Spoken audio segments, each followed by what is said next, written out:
Primeiro caso: o macabro sítio da Serra. Olá, eu me chamo Alexandre e a história que eu vou narrar aconteceu comigo em um dos primeiros anos da década de 90, em uma cidade bem afastada dos grandes centros urbanos que faz parte da região serrana do estado do Rio de Janeiro. Eu estava de férias e queria muito aproveitar esse período para sair da cidade onde morava e passar uns dias em um lugar bem pacato e sossegado, com um clima confortável e aconchegante. Assim, resolvi que iria visitar alguns parentes próximos que residiam em um sítio bastante antigo e remoto, e ficava numa famosa cidade da região citada anteriormente. Era o último final de semana das minhas férias, e por isso eu queria aproveitar esse tempo que restava ao máximo. Minha tia, que era a dona dessa propriedade, havia adquirido-a recentemente e tinha dito para mim que o sítio lhe fora vendido de porteira fechada. Isso quer dizer que ela o comprou com tudo o que tinha dentro: móveis, eletrodomésticos, utensílios e até mesmo roupas, coisas e objetos pessoais do antigo proprietário. No momento, eu achei bastante suspeito pelo fato dele ter sido vendido por uma quantia muito pequena em relação às dimensões e características da propriedade. Além de tudo, ele era conhecido por ser um lugar bastante calmo e por estar a quilômetros de distância de qualquer outro vizinho, em qualquer direção, que pudesse nos perturbar e encher a nossa paciência. Depois de algumas conversas com a minha tia e a sua família, eu fiquei sabendo que o local pertenceu a um ex-diretor de uma grande empresa de rádio e televisão brasileira. Ele era um sujeito muito ligado ao ocultismo e à bruxaria, e que vivia no sítio quase que sozinho, apenas recebendo ocasionalmente a visita de um amigo muito próximo. Então, esse cara tinha morrido no ano anterior, e a pessoa que herdou o sítio era um parente muito distante do falecido.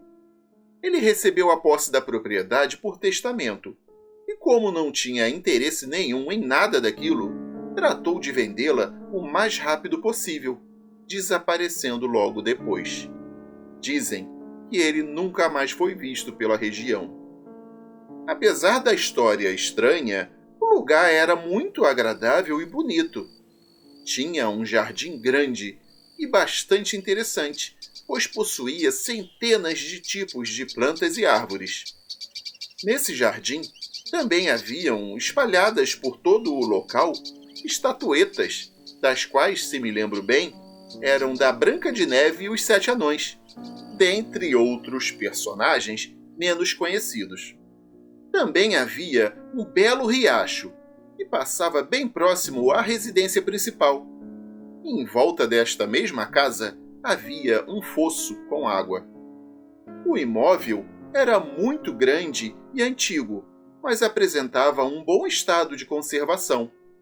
Nele haviam 2 andares e um piso superior, tipo um sótão. Segundo minha tia ficou sabendo, essa parte de cima da casa era usada pelo antigo proprietário para executar seus rituais de ocultismo, e sabe-se lá mais o quê. Para subir neste piso, era necessário usar uma pequena e estreita escada de madeira, que ficava fixada à parede. Esse era o único acesso para entrar no tal lugar. Já no meu primeiro dia nesta casa, tive uma experiência bastante assustadora. Logo que cheguei ao local, me senti muito mal, como se ali houvesse alguma coisa muito ruim. Eu e uma prima que estava comigo resolvemos dormir no segundo piso. Bom, nós pensamos que conseguiríamos dormir, mas passamos a noite toda acordados. O tempo todo nós ouvíamos passos em várias direções, sons de vozes e risos vindos do capinzal em frente à casa. E de vez em quando, alguma coisa puxava o lençol da minha prima. No dia seguinte, relatei todo o ocorrido à minha tia. E qual não foi a minha surpresa ao saber que aquilo que aconteceu comigo e minha prima já havia acontecido diversas vezes com várias outras pessoas que haviam dormido no mesmo lugar que nós dois. Como eu não queria estragar meu final de férias, deixei o acontecimento para lá e resolvi aproveitar o dia. E estava com um sol forte e um lindo céu azul, combinando com um clima muito convidativo e gostoso para se fazer uma caminhada e conhecer melhor as redondezas do sítio. Então, seguimos eu e vários primos meus, alguns que já moravam lá e outros que estavam de visita. Decidimos ir mato adentro, seguindo o rio para tentar chegar até a sua nascente. Chegamos numa parte da trilha e para continuar era necessário subir em um rochedo muito grande e íngreme. Imagino que ele tivesse uns 7 ou 8 metros de altura. Era bastante úmido e escorregadio, e só estávamos conseguindo subir com o auxílio de raízes de árvores próximas a ele. Estávamos quase conseguindo transpor a rocha, quando, infelizmente, um acidente aconteceu. Um dos meus primos estendeu a mão para segurar uma raiz, quando ela se moveu sozinha, saindo do lugar onde estava e escapando de suas mãos. Todos nós testemunhamos o evento e ficamos muito assustados, pois ele deslizou por esse rochedo até cair próximo a várias pedras que haviam na sua base. Ouvimos o seu grito de dor. Ele nos disse que tinha cortado um dos pés e que o corte era muito feio e profundo. Imediatamente, tratei de tentar descer para prestar os primeiros socorros, quando aconteceu aquela coisa estranha novamente. O galho em que eu iria me apoiar e segurar movimentou-se, mudando repentinamente de lugar, e com isso perdi o equilíbrio e fui rolando rapidamente rocha abaixo. Eu estava caindo com a minha cabeça indo em direção às pedras. Eu pensei bem rápido e com um movimento brusco consegui girar o corpo e bater apenas com as costas, bem próximo ao meu primo acidentado. Com a queda, eu senti muita dor, mas consegui me movimentar parcialmente e socorrer meu primo, que estava ensanguentado e gritando de aflição. Depois de alguns instantes, outros primos chegaram e conseguimos sair de lá, levando-o nas costas até a casa. Ele foi levado ao médico e voltou com 17 pontos no pé direito. No dia seguinte, depois de pensar muito na maneira como os acidentes ocorreram, tratei de perguntar mais sobre o sítio à minha tia. Ainda assim, ela tentava desconversar a todo momento sobre o assunto. Após muita insistência de minha parte, ela acabou me revelando mais do que eu gostaria de saber. Ela me contou que no sítio, logo após a sua aquisição, havia ainda muitas roupas do antigo dono, e que no dia 17 de janeiro desse mesmo ano, os meus primos, que adoram uma algazarra, tinham encontrado e se apoderado de algumas peças do vestuário mencionado, e que após vestirem as mesmas, eles ficavam dando voltas do lado de fora da casa, batendo nas janelas e gritando: "Eu sou um fantasma!" durante quase toda a tarde daquele dia. Assim que anoiteceu, houve uma interrupção no fornecimento de energia elétrica e todos ficaram em completa escuridão. A família toda estava junta na sala quando, de repente, um dos meus primos, que tem problemas mentais e que, portanto, dificilmente seria capaz de inventar coisas, disse: "Mãe, tem uma moça cantando uma música no rádio." Mas como o rádio estaria funcionando sem eletricidade na casa? já que era um rádio grande e antigo, que não funcionava com pilhas nem baterias. Logo após isso, começaram a ouvir sons estranhos no segundo piso. Primeiramente eram passos, logo depois músicas que pareciam de rituais antigos de magia negra, que usavam flautas e chocalhos, além de barulhos como de danças e pulos. A escada de madeira que dava acesso ao pavimento começou a tremer e se chocar com violência contra a parede, como se alguém estivesse subindo e descendo muito depressa por ela. Na hora que isso ocorria, o meu tio disse: "O que está acontecendo aqui? Ah, se eu pegar os miseráveis que estão fazendo isso..." Só que quando ele chegou próximo à janela, a mesma se fechou batendo com muita força. Só assim ele percebeu que não era coisa desse mundo, pois ao se afastar, a janela ficava abrindo e fechando, ora do lado esquerdo, ora do lado direito. Foi quando eles ouviram a primeira batida de tambor. Depois disso, a música e as danças aumentaram o ritmo de tal jeito que o som estava ensurdecedor. Na segunda batida de tambor, houve um ruído como se tudo, o som, a dança e os passos, fossem sugados para algum lugar. Naquele momento, tudo ficou silencioso. Então, o mesmo rádio começou a funcionar novamente, ainda sem eletricidade, e ouviu-se uma voz grave e gutural que disse: "Hoje, 17 de janeiro, meia-noite." E logo após isso, tudo parou outra vez. 5 minutos após o ocorrido, a energia elétrica retornou, e todos se entreolharam pálidos de medo. Mais tarde, eles souberam que 17 de janeiro era a data do falecimento do antigo dono da propriedade, e que a mulher que antes havia cantado no rádio era uma cantora muito famosa que era a favorita dele. Todos da família me confirmaram essa história e ainda me contaram que desde aquele dia, quando um dos meus primos dorme na cama que pertenceu ao falecido proprietário, aparece debaixo dela uma névoa negra que fica empurrando-o para fora até que ele caia dela. Desde que eu fui embora desse sítio assustador, eu sempre entrei em contato com a minha família, que continua morando lá, para saber mais sobre coisas estranhas que aconteceram nele.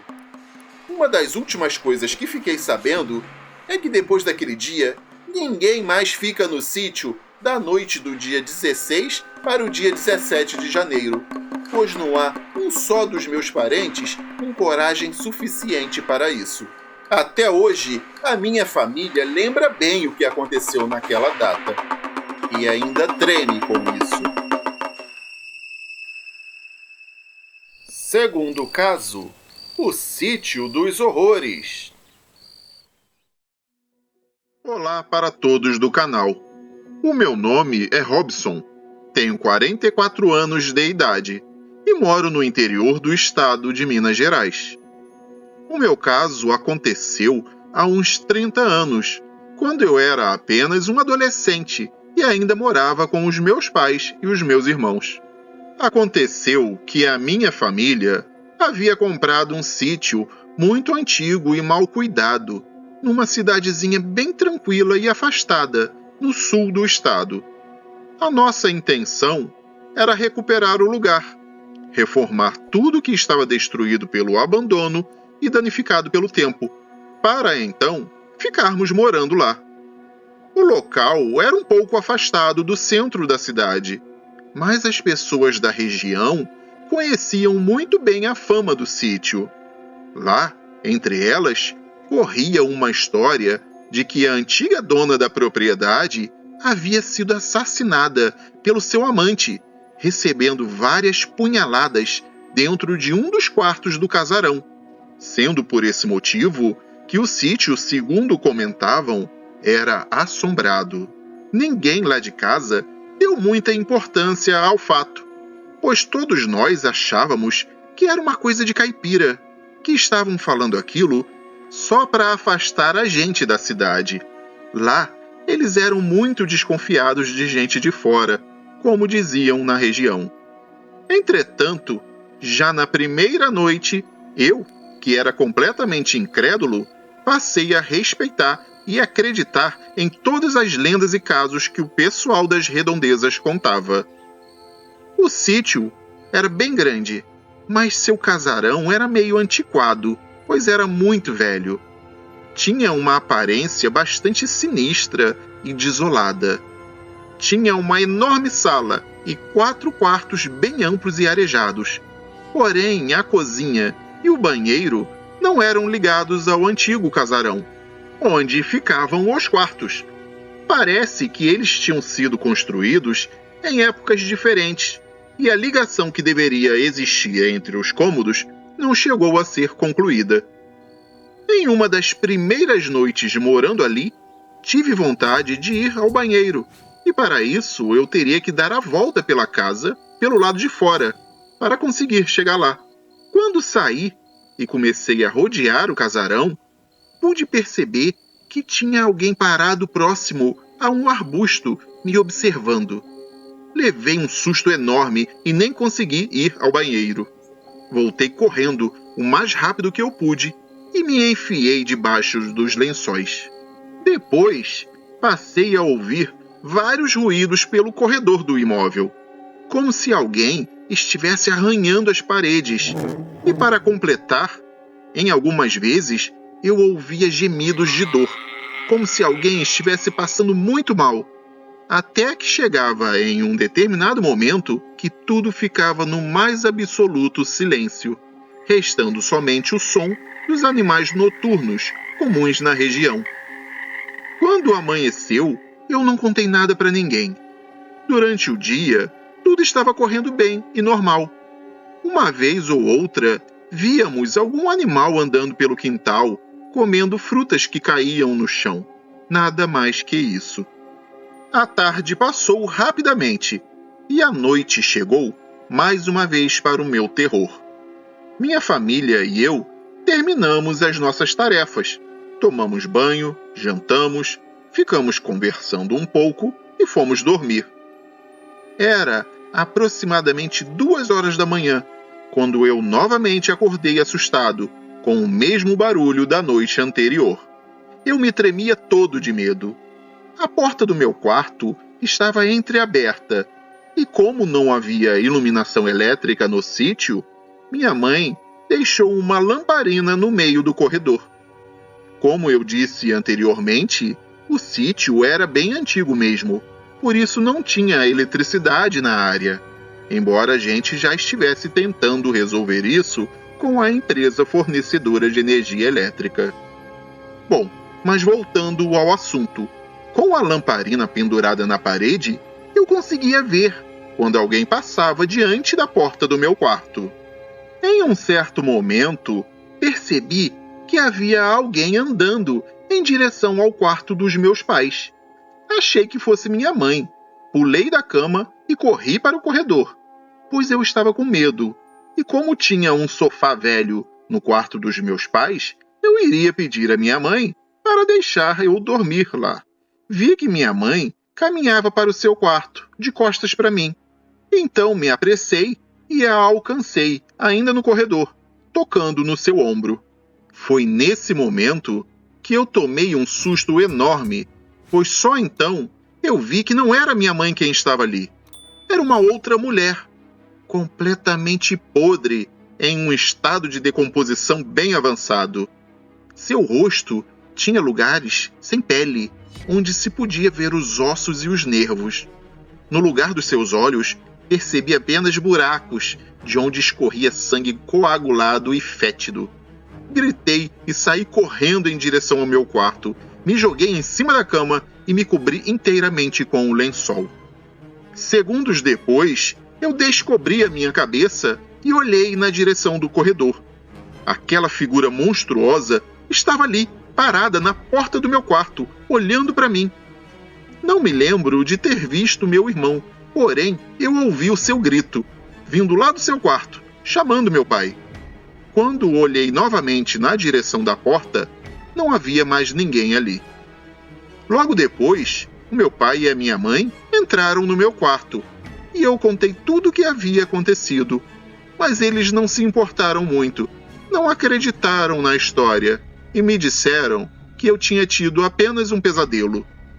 Naquele momento, o meu irmão chegou e contou que havia visto alguém parado na porta do meu quarto. Dessa maneira, ele achou que fosse minha mãe e então a chamou. Mas quando ela se virou, ele percebeu que estava enganado. Quem estava ali era uma mulher velha, feia e com o rosto muito pálido, parecendo estar morta há muito tempo. Parece que quando meu irmão contou essa história, meus pais perceberam que não era uma invenção minha, e nem tampouco um sonho ou pesadelo que eu poderia ter tido, pois meu irmão e eu não teríamos sonhado com a mesma coisa ao mesmo tempo. Ainda assim, nós ficamos morando naquela casa por cerca de 3 anos, até que de tanto eu pedir, meus pais resolveram vender o sítio. Nesse meio tempo, a gente conseguiu reformar tudo e colocar energia elétrica na casa. E com isso as coisas até melhoraram, mas só um pouco, pois vira e mexe eu ainda via vultos e coisas estranhas pelo local. Acho que aquela assombração era de fato a antiga dona que tinha sido assassinada na casa. Bom, já faz muito tempo que saímos de lá, mas aqueles fatos aterrorizantes ficaram gravados em minha mente para sempre. Eu nunca me esquecerei daquela experiência horrível que eu passei naquela fase da minha vida.